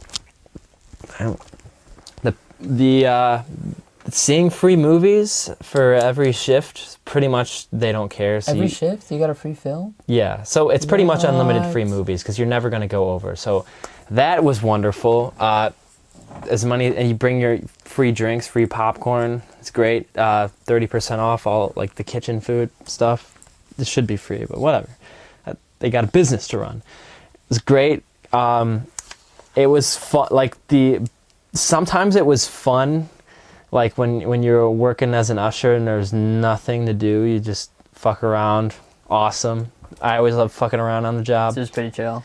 Pretty chill for the most part until the second highest grossing movie of all time came out. That was fucking hell. That was stressful. It's like Bonefish made me serve, like my first week serving alone, they made me serve Christmas Eve and New Year's. It's fucked up. And fucking New Year's. Were you stressed? Eve, which is also like kind of sort of New Year's Day for a late night restaurant. You know what I mean? Yes, I was fucking stressed. It was one of the nicest restaurants in our area. My first week ever serving. I've never had another serving job. I just served that shit. It's fucking insane. I can't even believe I got through it. Go on. Sorry. What pros? So each big movie, they're like, we're having an employee screening the Wednesday before the Thursday. So I saw Endgame at midnight. Ended at 3, got out at 3:30, 3 o'clock. So if I wanted to see Star Wars a day early, I would, but I don't want to see it there. I want to come back home for that. But let's get into the cons. The pay is shit at that particular movie theater. The 99% of the customers are mouth breathers, are morons. Me and my in an artistic sense. In every sense. me and my coworker, who is I would consider him. I respect this man. He is a very intelligent person when it comes to talking about movies and art and stuff like that, we've had very great conversations. I said to him, I'm like, how many, if I just shouted out the name Orson Welles or Stanley Kubrick or like names like those, Alfred Hitchcock, how many people in this theater, how many customers would you think would know that? And we're like, no one would fucking, 99% of the people would, those names would mean nothing to them. And as is ironic, because they are in a movie theater and those names have changed irreversibly the course of film as an art form for generations to come. And ironically, these people are here for entertainment purposes. They're not here to sit down and enjoy a good artistic statement by an artist. And that sounds very pretentious, but these are the conversations that you form when you're constantly being berated by just stupid people. But don't you think they'd know if they saw a film without any artistic merit? No. No, you're giving these people. So? Trust me, you're giving these people too much credit. The people, these. You don't think they'd come out and be like, that film sucks. I feel shitty. Shitty. It was a shit. Well, I mean, they would say that from a place of I was not entertained, movie bad. But they were boring. Yeah, the people that come to the movies are most of the time. Yeah, there's a lot of sweet people. I'm being funny. I'm being a dick because it's fun to talk shit about the customers because every job's pastime. Yeah, I would say that a lot of the people were sweet and nice, but a lot of the people were kind of assholes, and like this demanding culture we live in, like this now fast, and people are slobs too. If anyone's watching this, don't leave your shit in the movie theater, man. That's all you got to do. Just don't be an asshole. Be a decent human being. You sneak food in the theater? Other people did. Yeah, did you see someone sneak in like a whole bag of McDonald's or something? Because when I saw a Detective Pikachu, mm-hmm. I took in a whole bag of Chick-fil-A, like 3 Did you fries, leave it in the fucking theater? No, I put it all back in the bag and I threw it out. Good. All right. Yeah, I don't really give a shit. I don't care. Yeah, like there's this myth. Policy on that as an employee? No, I was not say anything. No, I was never even. Who gives a shit, dude? Like food in the theater. Like when I was little, it was the scariest thing, smuggling candy. Right, and I was like, oh my god, they're gonna these teenagers that are 16, 17, 18, 19, 20-year-old are gonna see me and I'm gonna get in trouble. Like, yeah, right. I do not get. Even if I did, I would not give a flying fuck. So anyone out there who's listening, take as much candy and food as you please into the movie theater. Yeah. Well, that's good to know. Fucking. Also, my worries. Also, the upstairs was interconnected, and yeah, it was cool. I went upstairs and all the. Like the projector rooms, it was just in a hallway, and I was like looking. Cool. Well, one theater was playing Endgame. I watched it for a couple minutes. Do they play everything on CDs shipped to the theaters? You know anything about that? They're on. I don't know. How do they play these movies? What form do they? It's projected with a projector. I don't know. I honestly didn't. It was just a machine. I wonder if it's like. Let's say they slapped a fucking iPad on the side of all the projectors, and the iPads have an app, and the app connects to the movie companies, the studios, like a Netflix deal, right? And then the fucking movie comes online, and they can play it. I know it's like updated when the movies come out, like the exact moment. That seems very. And now the theater has it. Effective, but it was. I know there were automated projectors of the movies were shipped to the theater. I feel like in this day and age, it would just make the most sense for them to digitally be sent the films on some like interconnected, fucking Black Mirror system. You know what I mean? Yeah, I'm sure that they're like receiving fucking films on CDs or fucking flash drives or some shit, in their fucking mail. I don't know what they receive them on. That's with their food shipment or some shit. That's whack. There's no way that's happening because shit could get leaked way too easily. I know they are. How they get the film? I know they are shipped. I know. I think They I'm are 100. I'm like 90% Could your sure. theater on get that. a movie late? Something happened to the shipment? Well, we always get them early. I don't know, honestly. That's weird. I don't fucking know. I know that we get them early, and I know that certain, it's all automated, all the projectors are automatic. No one works in those rooms? No. I mean, Really? we go up there to get shit, but the projectors are always How do you set them up to play the movie? I think the managers have, or the general manager, he just goes on it and turns it on, and it just plays throughout the whole day. It doesn't require anyone. Does it just go on repeat? Oh yeah, Yeah. I guess you're right. If you set it up to play the film over and over again. From what I understand, yeah, it just That is really plays. interesting. But then sometimes different movies play in a theater, so I think they might change it. Well, I've never seen anyone actually change it, and then it's all connected. The upstairs, it's weird. No one being around has to be why your movie can fuck up, and then someone has to leave the theater and then go tell someone about it, because no one's actually watching the film with the people. I remember when I saw Alien vs. Predator come out as a kid, halfway through the movie, there was a glitch in the movie, the sound went out, and they had to go get a manager or whatever. And then it happened again It's 10 minutes later, and we had to go get the manager again. Fucked up. And then the film restarted from the beginning. That's horrible. That's fucked up. And then they had to skip forward. Imagine if that was Star Wars. And I was Jesus Christ, it was so fucking immersion breaking. If that was Star Wars, I get my money back. Money back. Yeah. Damn, we can't do that over, bro. Woo! If that was The Force Awakens, man, I'm glad I saw that movie in a perfect condition. That was perfect. I saw it in the perfect atmosphere. We were in the same theater where we were. Yeah, that's right. Yeah, we were in the same fucking theater. Yeah. Just by chance, we didn't even plan it. Yeah. That's so cool. I'm gonna have to get on these tickets for episode 9. Cannot be late. Episode 9. Oh, too bad you haven't seen the trailer. You don't know anything from the trailer, do you? Nothing? No, and I don't want to know. Don't tell me. All right. I don't want to know anything about it.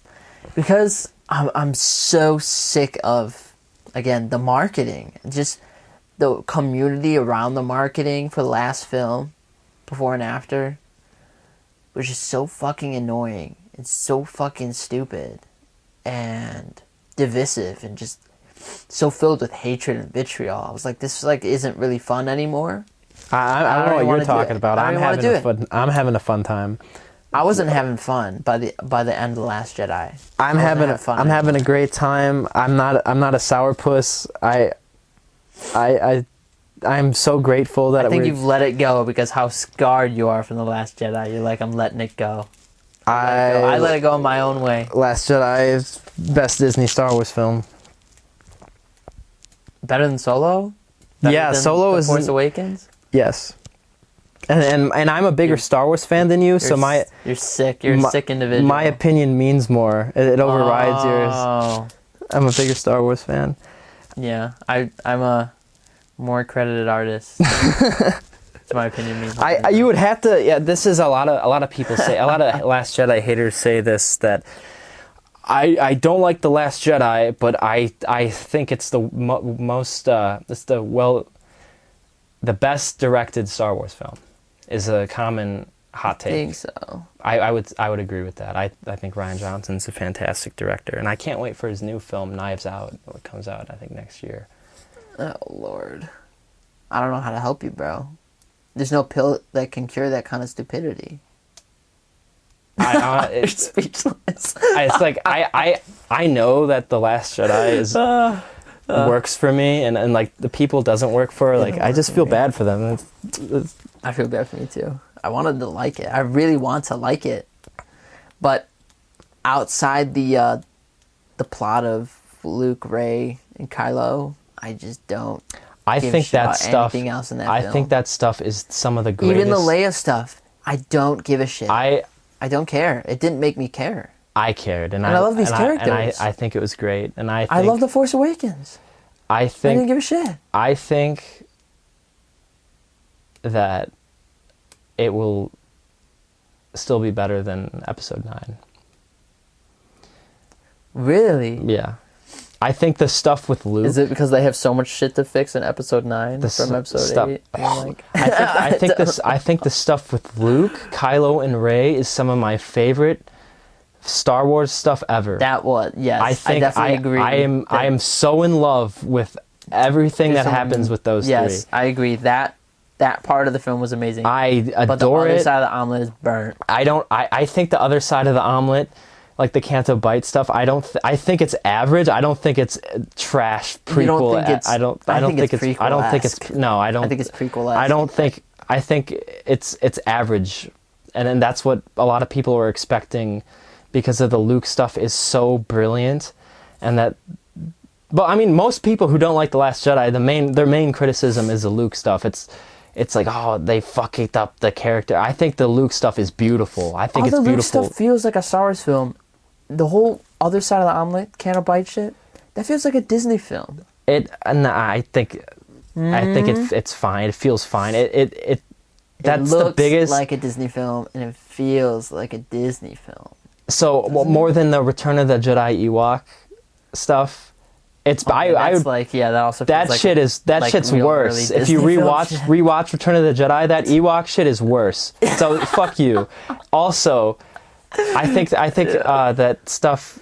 There's some like standard average blockbuster stuff in The Last Jedi, but I think that Luke stuff is just so beautiful, and people say that's the worst part of the film, and I just don't understand. I think it's beautiful, and I love it, and no one can tell me otherwise. All art is subjective, but as being the biggest Star Wars fan I've ever met, I have not met someone whose Last Jedi hot take that I disagreed with. I haven't met someone who didn't like The Last Jedi that I don't like your argument. Like, I'm sorry, but it's your right to think that way. Yeah. I just rewatch. Every time I watch it, I like it more and more. At first, I hated it. I loathed the film. I hated it so much. But you know, The Last Jedi is a victim.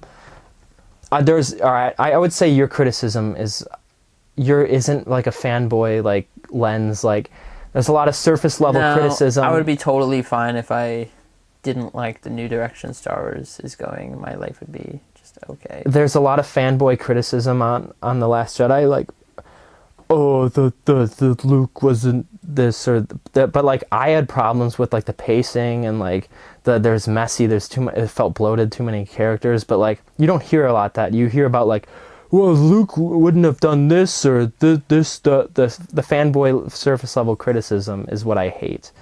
But I like your stance on The Last Jedi more than 99% of The Last Jedi's criticisms and one of the reasons I'm not watching the trailer for episode 9, because 99% of like the community just fucking insufferable. At least it got to the point. Just don't read the comments. It got to the point of 99% of the community feeling insufferable. Just don't read the comments. Last Jedi. I don't want to do all that shit. Don't read the comments. No thanks. I just want to form my own opinion. You know what else too? It pissed me off because when I saw Last Jedi, I gave myself about a week to think about it and to look at other people's point of views and, you know, nitpick the film and reflect on, you know, what went right and, you know, to figure out some of the things I had missed. And I remember after that, because you liked the film and I didn't like the film, I remember you saying something like, did you get that opinion from everyone online or something, all the haters online or whatever? And I was so offended when you said that. I was like, that moment, the seed had been planted with me, like, I'm not watching shit on episode 9, so no one can tell me I was influenced by someone else's opinion. I'm just going to tell you what I think of that film. And it's interesting. And you know what else? I want to make a video and upload it. And I want to be... Because I didn't see that voice for The Last Jedi, and I kind of want to be that voice for episode 9, because the last one was so fucking divisive. I kind of want to be that voice of someone who has some experience with film critique. Well, put that on my resume. And, you know, I want to avoid influence as much as I possibly can from other people. I mean, I like Star Wars. It's a big part of my life, but, you know, I wouldn't call myself a fanboy even. Not really. So you want a critic? So, yeah, I want to be that. I mean, the voice critics. that The Last Jedi is critically acclaimed, but yeah. So is what? Solo's not really. Solo's like I think like Solo's like a 70. I don't look. I mean, Rotten. It's like stupid to determine a film good or bad from Rotten Tomatoes, but I would say, it's Rotten Tomatoes. I would generally, I agree with the Rotten Tomatoes score to a certain degree. Like if a film's fresh, I try not to. I go in, like when I watch movies, I go in blind. I don't look at the score. If it's like a movie that I don't know the score, I haven't seen. I like going in fresh. If it's an older movie, and going in fresh, but give it a try in the next few movies you see. It's awesome.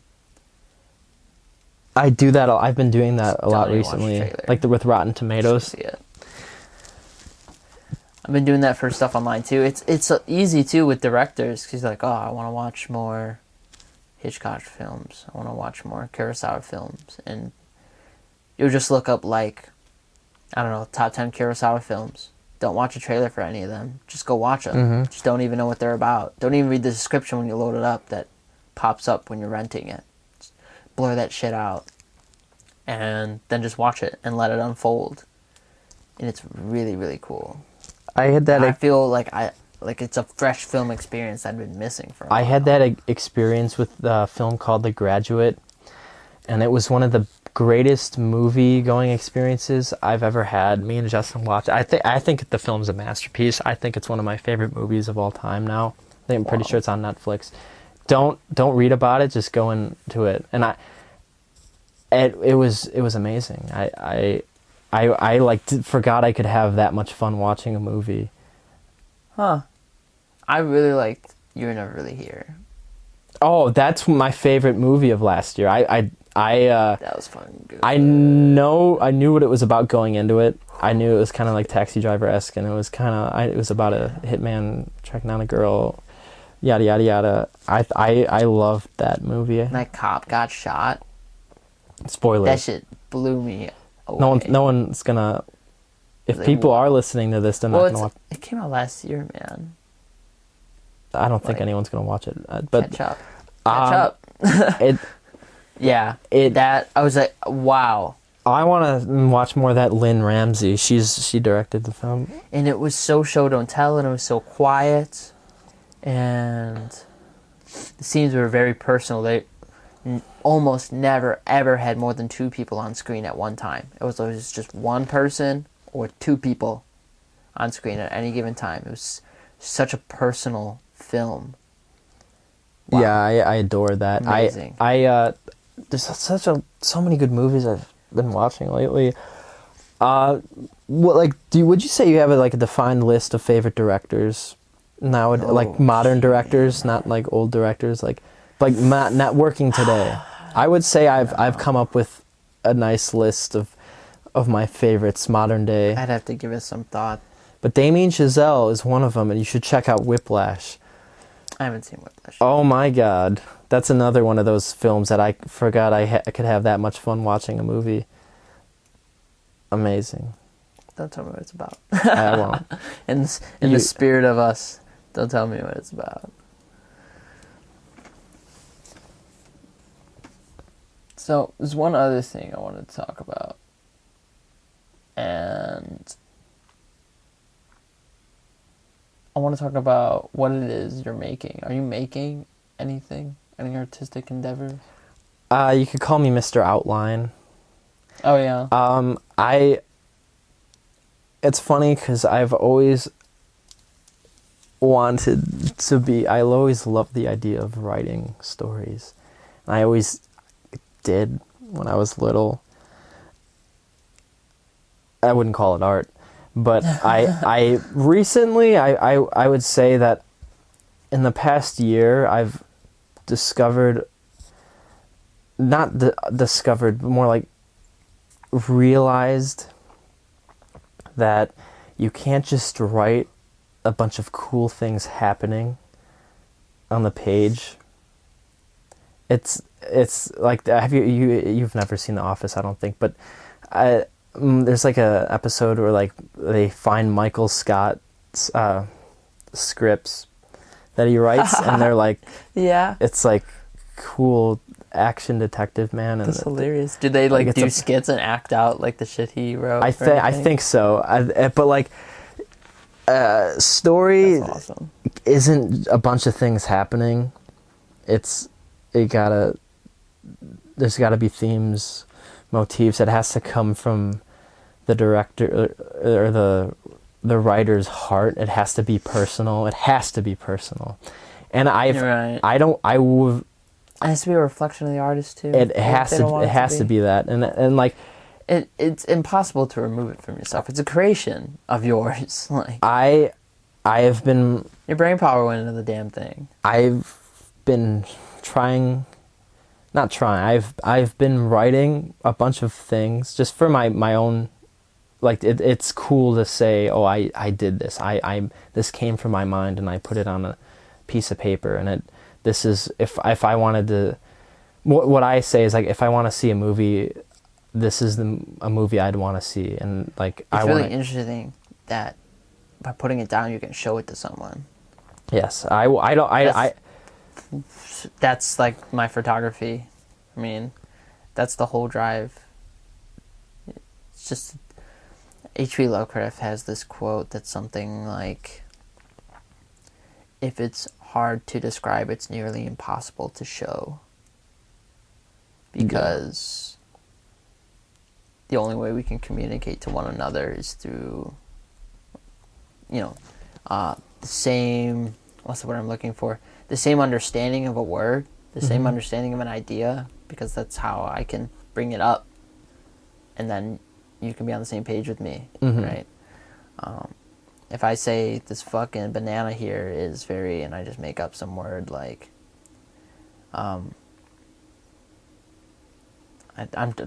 every word I'm trying to make up right now sounds like some other word that it kind of means the same thing. I don't know.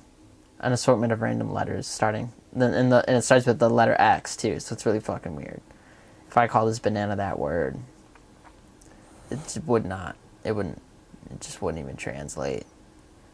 And that's with words, man. You take like something as abstract an idea from inside your fucking head, there's no way you can show that thing to me and get me to understand it without putting it down. Yeah. No way. Or having the words to be able to say it. But when it's something that expansive and that big and that complicated, good luck being, endowed with fucking natural speaking skills to the extent that you can spell something like that out. I fumble with my words from the heart as and off the cuff. Yeah, I fumble with my words as it is. I'm very bad at explaining things. It's not even going to be nearly as perfect as if you put it down too. Yeah. Because you can't tweak it.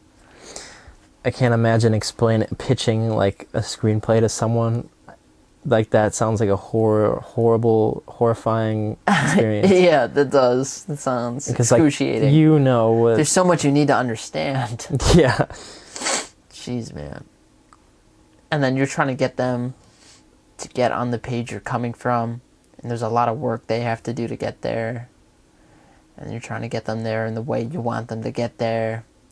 What's really interesting about art being a reflection of the artist is kind of what Wells touched on in F for Fake. I thought that was really interesting how in his interviews and in his life he's always talking about how his art isn't a reflection of him, and these characters aren't supposed to be him, and he's really playing someone else, not himself. And what's funny is movies like F is for Fake and movies like The Other Side of the Wind, the entire movie is blurring the line between storytelling in real life and then translating it to movies, which aren't even separate from real life. They're filmed IRL in real life. They have in real life implications, and they're captures of moments that happened in real life, even if you've made the illusion like they're separate from real life. like, right? You know what I mean? Mm-hmm.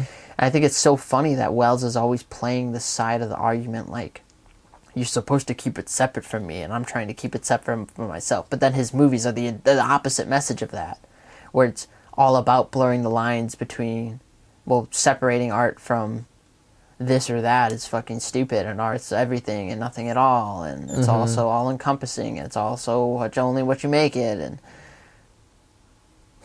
it's what a fucking guy. Yeah, I know. Jesus Wells. It's like comical when you watch The Other Side of the Wind. Yeah, it's really funny. Where it's like, oh, okay. Yeah, and then F is for Fake, he's giving these long diatribe speeches where he's playing himself, a character. He's also reflecting himself through the art, but also trying to convince you he's not. But he's also convinced you that the story's supposed to be... He's also playing a joke that the story's supposed to be taken seriously, so that at the end he can reveal that he's made up the story the whole fucking... Have you seen that? Yeah, I know. I know the gist of it. You know, the levels of this game he's playing in all of his works is so crazy. I just have not seen anything like that, and I think it's phenomenal. It's criminally... It's revolutionary, and that's the exact word he would want you to use for him, but the exact word he would hate you for using in front of him. It's like, what the fuck is this guy? Well, I mean, he doesn't think Citizen Kane's his best film. He doesn't... I bet if he were alive right now with us, he'd be like, it's not that good. He used to say he started at the top and worked his way down in his films. He will always resent Citizen Kane. Yeah. Which is a funny fucking point, too, because it's like he resents his fame and the money he made off Citizen Kane, and he wants to be this underdog, I started at the top and worked my way down kind of guy. But then he's always bitching about how he can't get his movies funded because he's not in the upper echelons of Hollywood, and that like he never gets the recognition he deserves from the Academy and from Hollywood the people, system. and that it's like, God, Wells was like the ultimate hypocrite, but he was so fucking charismatic, you just didn't give a shit. I would say he's hypocritical. He couldn't stand... Oh, Jesus, man. I don't know. Maybe he's not hypocritical, but then you'd have to say that he was playing all these sides intentionally, which I think probably is the case, considering how well his films have turned out about that topic. But gee, man, it's hard to also not see him as like... I think there was an interview and someone was saying how great Citizen Kane was, and he's like, oh, it wasn't that great. I just had some ceilings in it and some deep focus shots. I really want to know what that man, like his mind, like I want to see what was inside his mind and like what went through his head. I don't even know if I'd want to see it, man, because if you watch something like The Other Side of the Wind or F is for Fake, and it is just fucking I've crazy. seen Other Side of the Wind like a handful of times, actually. Like, those are some of the most... those actually both might be the most confusing films I've ever seen. Yeah. I get them, luckily. But the average person, the average moviegoer, there's so many layers. And there's so many layers outside of the film that are at play in the film. Yeah. And... you know, for the common person, they just don't have the time or the interest. It's just, you know, I don't know, man. I think they're really something special about... Yeah, I tried to explain the story of the documentary and the story of The Other Side of the Wind to my dad one night at the table. And that shit was hard to explain. I was not doing it justice. And when you watch, you have to pay attention. Like it demands your... I think put it on. Both those films are way more complex and confusing than Inception, which is most people's go-to confusing film. But it's like confusing, but it's like not... it's pretty accessible if you really after watching F is for Fake and especially The Other Side of the Wind. I think so. Yeah, I mean... gee, man. Confusing movies. I don't generally like when movies are confusing or convoluted, if they're trying to be intentionally or not, because it destroys my immersion. And I always like to say, like, I like when movies straight out tell you, not like spoon feed you, but this is what it is. Like the film bro in me, like with Tarantino movies, like they say what they are. It's, you see it unfold. But like recently, I would say I like because like I dipped my toes into a little David Lynch, right? And he's like one of the most mainstream.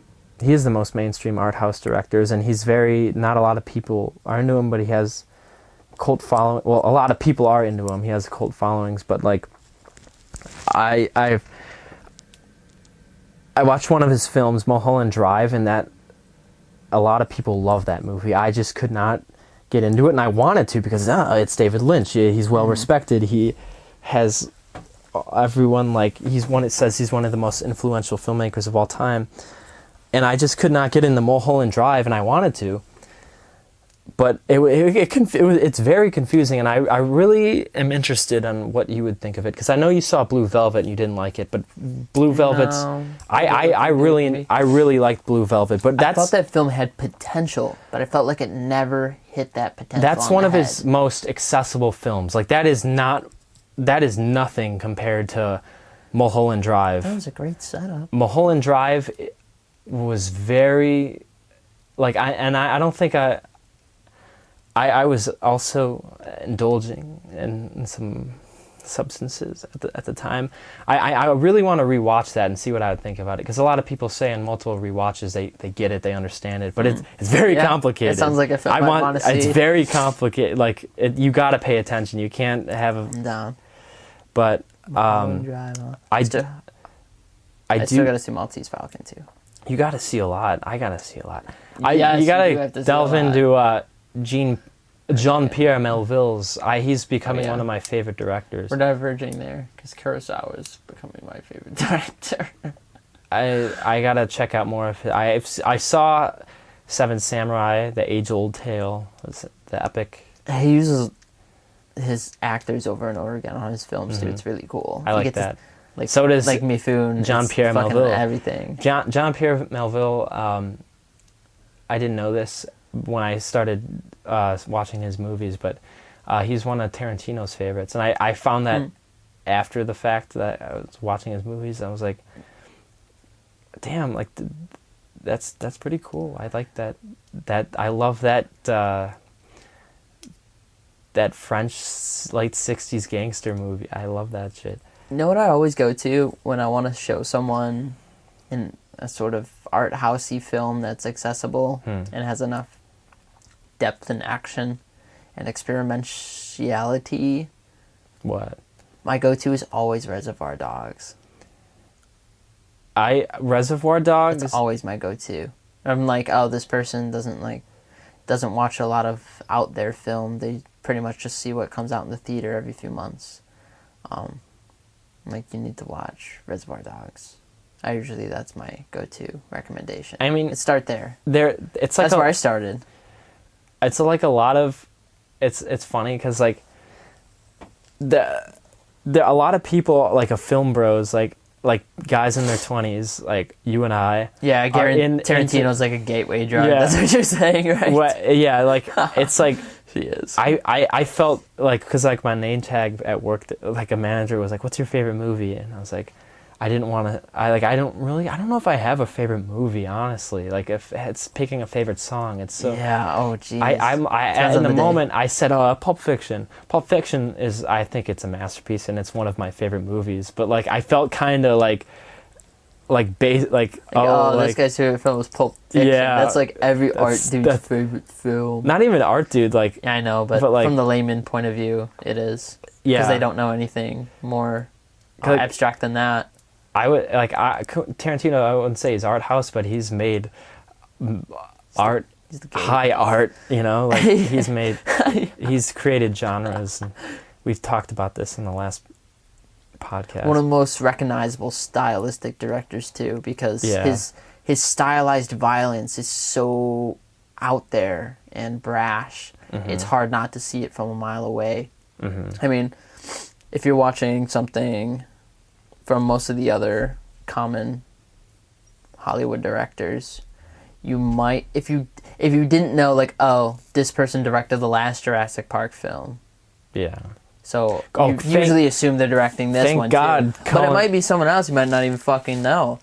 But, like, when it comes to Tarantino, you could watch this left film or this right film, and that violence he has, that giant shooting splatter of blood, you're pretty sure it's a Tarantino film. Like, he's got signatures that you can just... And I feel like he inspired a generation of young men to be him. And that's like a wannabe Tarantino. Like, I feel like that's what sucks, because like his films have inspired me, and I always fantasized about being a director, and I thought if I did, I would try so hard not to have my films be like his. Like, I would try so hard, and I wouldn't have my films be like his. But like, if I became a filmmaker, the director that inspired us both would have been Jean-Pierre Melville. So I would have to take that style and do something different with it, like he did. It's beautiful. I mean, if you want to make a name for yourself. You got to make your own style. I love that. I love that he takes his style, Jean-Pierre Melville. He doesn't take his style, but he takes inspiration and he makes it his own with his gangster movies. Yeah. I think it's so cool to trace back. Well, hopefully you have a deep enough character where you have no choice to make it your own. Because if you're so fucking shallow that you take something and try to make it your own, and it looks exactly like that thing. Yeah. Cool things happening like that. Yeah. Copy. There's imitation. There's I mean, George Lucas and Kurosawa. Like he borrowed. But it's very different, though. He did it very recognizably. George Lucas's too. There's been there was a scene in a Melville film I watched recently in Flick. It's like taken. Tarantino took that scene right out of the movie, but it doesn't. it works because it's a different tone, and it's. I noticed with Trainspotting, the film opens with Ewan McGregor running away from a crime and nearly getting hit by a car. Spoiler, I haven't seen. And his face looks right into the windshield, and then they do the whole flashback up until that point. That's like the same thing Reservoir Dog does. Well, I mean, that's a common storytelling trope that a lot of movies. That's like that. Took it right out. And Hollywood Boulevard came out in 1950. You gotta watch Trainspotting too. I know. It's a little dated, but it's good. But that's like an old trope. It's definitely different. It's like a story you don't get to see much. Like, you might have seen it in Breaking Bad through the Jesse character, but other than that, they came out with a sequel to that. Oh, you know what? Haunting a Hill House, that character, the kid who had the drug problem. That's the most contemporary stuff I can think of, where it's comes close to the topics talked about in Trainspotting, because it's about I think he's Irish. I don't know. There's some British Isle fucking country. I don't remember. And they all do heroin. And it's just this conglomeration of lost people who all do heroin together. And the film is about them trying to get clean and then failing and then trying to get money or trying to get drugs or fucking each other over. It's don't just spoil something it. You don't see in movie theaters. So it's really cool. Did they made a sequel? I don't know how well it did critically or... I haven't heard of it. It came out a year or two ago. Oh, you know what else is another confusing? What? I don't even think it's confusing, but for some people it is. Fight Club. Some people get really lost on Fight Club. Or Inception. Fight Club. I mean, I think the message from that that wasn't clear enough to high schoolers. There was a Fight Club started at our high school, but they completely missed the point of the movie. We had this conversation. Yeah. Yeah. And the movie it proves the movie's point. Very meta. In a way. Art imitates life, or does life imitate art? I think art imitates life. Yeah, but also... But also to an extent, like, it imitates art. Mm-hmm. But I think fundamentally, art imitates life for the most part. Yeah. I mean, a lot of people imitate art too. Just look at fashion, culture, In a literal sense. symbolism, all that good stuff. It's really hard to get away from, impossible to separate yourself from. I mean, you have to be like, do chimps have art? Chimps make art? Chimpanzees, I don't think so. Chimps make art? I know, like, the early humans. I've taken a lot of anthropology classes. The early... And it's hard, too, because, like, is a practice in art? Because I know they fish. I know they find thin twigs and fish fucking not back then. ants out of holes. Not back then. Is that an art? No. I mean, They fishing do now. Fishing now is like a sport. Yeah, but back No, I'm then... talking about chimps.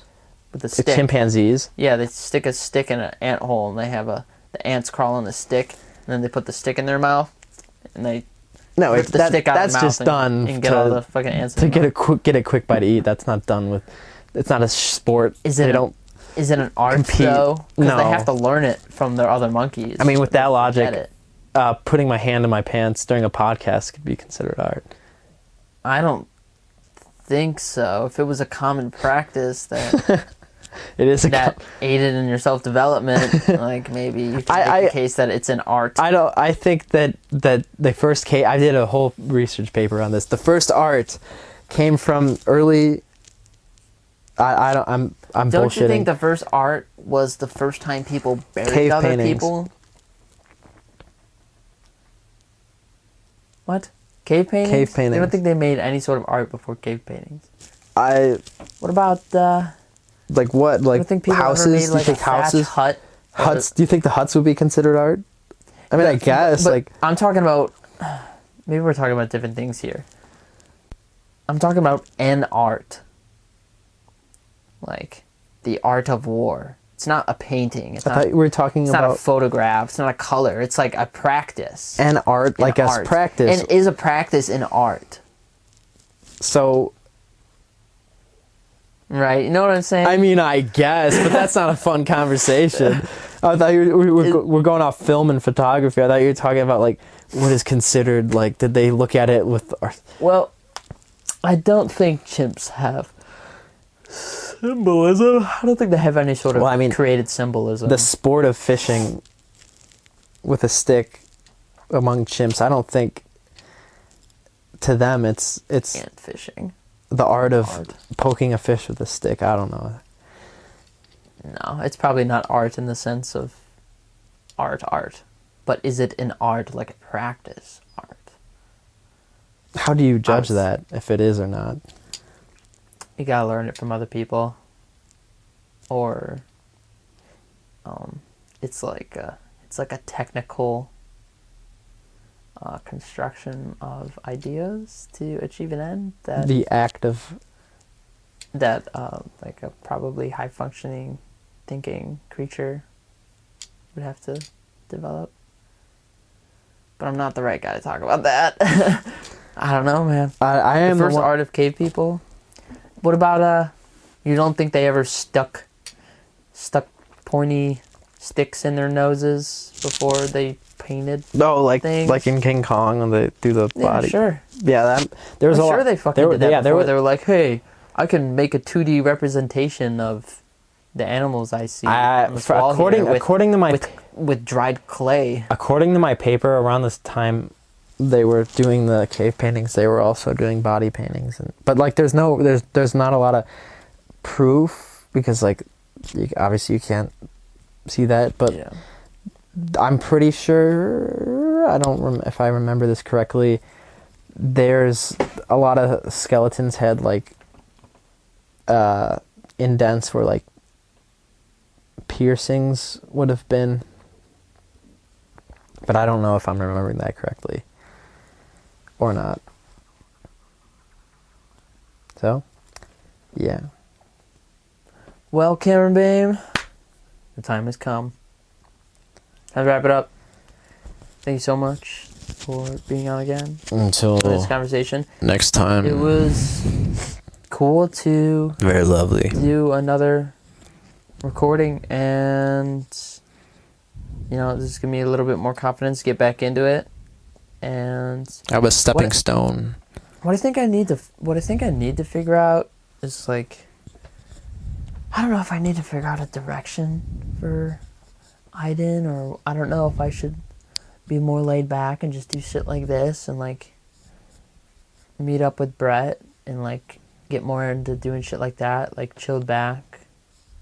It's just like talk and have a gaffer. Or if I should lean more into like I want to send a message, have my artist on, blah blah blah. I don't know, man. I don't think I can. Maybe I can have it both ways. I don't know yet. We'll see. Thanks for being on. Yep. Thanks for having me.